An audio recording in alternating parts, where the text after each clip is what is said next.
Dear student of 7th class, today we will do question number 8 of exercise 5.1. Let us see. An angle is greater than 45. Is it complementary angle greater than 45 or equal 45 or less than? 8th question में हमें क्या दिया गया है? If first angle of two complementary angle is 45. Complementary क्या होता है? जिनका सम क्या होता है? 90 होता है. इन्होंने बोला है इज ग्रेटर देन 45 है. क्या है? ग्रेटर देन 45 है. देन सेकंड एंगल है वो 45 से छोटा होगा या इक्वल होगा या ग्रेटर. देखिए, अगर let two angles x and y, मान लीजिए दोनों एंगल क्या है? X and y. Then since they are complementary therefore x plus y क्या होगा? 90.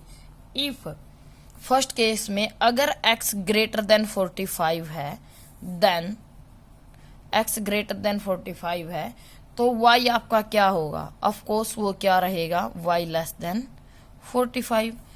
And if x first angle less than 45 है, देन आपका y दूसरा एंगल क्या रहेगा? ग्रेटर. दो एंगल का सम 90 है, उनमें से अगर एक 45 से बड़ा है तो दूसरा ऑफ कोर्स क्या होगा? छोटा. और अगर एक छोटा है 45 से तो ऑफ कोर्स दूसरा क्या होगा? 45 से ग्रेटर. एंड अगर फर्स्ट एंगल 45 है तो सेकंड क्या रहेगा? 45. तो आपको इसमें फर्स्ट केस पूछा गया है कि अगर फर्स्ट एंगल ग्रेटर देन 45 है तो सेकंड एंगल क्या रहेगा? ऑफ कोर्स ये क्या रहेगा? Less than. Now come to the ninth sum. Ninth देखिए यहाँ पे इन दी एडजॉइनिंग फिगर, ये आपको फिगर गिवन है. इसमें हमें क्या करना है? देखिए, फर्स्ट क्वेश्चन में हमें नाइन्थ क्वेश्चन के फर्स्ट पार्ट में हमें क्या पूछा है? इज एंगल 1 एडजेंट एंगल है किससे? टू एंगल 2 से. एंगल 1 देखिए यहाँ पे, this is angle 1 AOC and second क्या है? COE. क्या ये एडजेंट एंगल है? आप लिखोगे यस. एडजेंट कैसे? एक दूसरे के साथ लगते हुए हैं. और रीजन दोगे सेम वर्टेक्स जो ये जहां से एंगल शुरू होते हैं, starting point, same vertex and same common line है इनकी, एक दोनों की कॉमन लाइन. ये क्या है आपकी? OC एंड OE और OA. एडजेंट एंगल में आपका क्या होता है? सेम वर्टेक्स होता है. दोनों एंगल की कॉमन साइड के एक उधर लाइन होती है और एक इधर. बस आपको ये ध्यान रखना है एक दूसरे से. देखिए, एंगल 1 यहाँ पे खत्म होता है, दूसरा यहीं से शुरू होता है. उन्हें हम क्या बोलते हैं? एडजेंट एंगल. नेक्स्ट में क्या है? इज एंगल AOC एडजेंट एंगल है और दूसरा एंगल हमें क्या दिया है? AOE. AOC और दूसरा क्या है? AOE. ये एडजेंट नहीं है. देखिए, एक तो ये पूरा बन गया आपका और एक इसका आधा है. नो, क्योंकि यहां पे आप क्या लिखोगे? Vertex same but no side of both angle to the another side of common side. देखिए, जो कॉमन साइड होती है दोनों की एक एक साइड क्या होती है? इधर और उधर होनी चाहिए. बट इसमें AO है दोनों की, यानी कॉमन साइड दोनों एंगल के बीच में होनी चाहिए. बट इसमें देखिए AOC और सेकंड क्या है? AOE. जो कॉमन साइड है वो बीच में इनकी नहीं है, since common side is not between the both side. अब देखिए बोथ एंगल.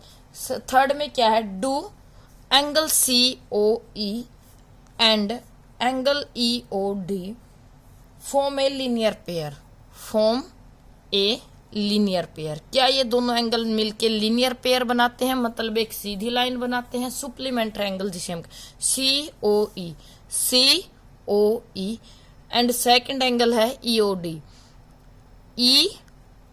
देखिए, एक एंगल COE ये बन गया. Next EOD. तो ये दोनों एक सीधी लाइन बना रहे हैं.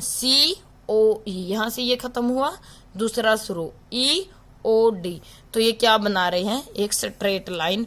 आप लिखोगे यस बोथ मेक्स, दोनों जो एंगल हैं makes a supplementary angle.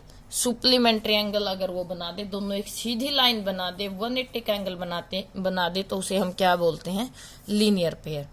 Now come to the fourth part. Fourth में आपकी क्या है, angle BOD and angle EOD, दोनों में क्या क्या सुप्लीमेंट्री है, बीओडी एंड सॉरी ये है आपका एंगल डीओए। ये क्या है, एंगल बीओडी एंड डीओए। ढूंढिए यहाँ पे बीओडी एंड डीओए। देखिए बीओडी डीओए, ये भी क्या है, एक स्ट्रेट लाइन बनाते हैं। Yes both makes linear pair लिख सकते हो, सुप्लीमेंट्री आप लिख सकते हो, या एक स्ट्रेट लाइन भी लिख सकते हो। अगर दोनों एंगल मिलके एक सीधी लाइन बनाते हो, उन्हें हम लीनियर पेयर और सुप्लीमेंट्री एंगल बोलते हैं। Now come to the last, what is angle opposite, vertical opposite angle of angle 5 हमें निकालना है। Vertical opposite angle of angle 5, angle 5 का अपोजिट, जो स्ट्रेट लाइन एक दूसरे को कट करती हो, वहां पे अपोजिट एंगल, इस एंगल के बिल्कुल अपोजिट देखिए कौन सा बन रहा है, 2 एंड 3। आप लिखोगे एंगल 2 एंड एंगल 3 आर, यहां पे आप लिखोगे angle 5 angle 2 angle 3 R angle with the intersection of two straight line। जब दो स्ट्रेट लाइन एक दूसरे को कट करती हैं, तो वहां पे क्या होता है, अपोजिट एंगल क्रिएट होते हैं। देखिए ये स्ट्रेट लाइन, ये स्ट्रेट लाइन, इधर एंगल ये बन जाएगा, इधर एंगल ये। 1 का अपोजिट कौन है, इधर वाला एंगल है, जो आपका एंगल यहाँ पे क्या है, 4 एंगल है। 1 का अपोजिट 4 है, और 5 किससे मिलके बनता है, 2 एंड 3 से, 5 का अपोजिट एंगल।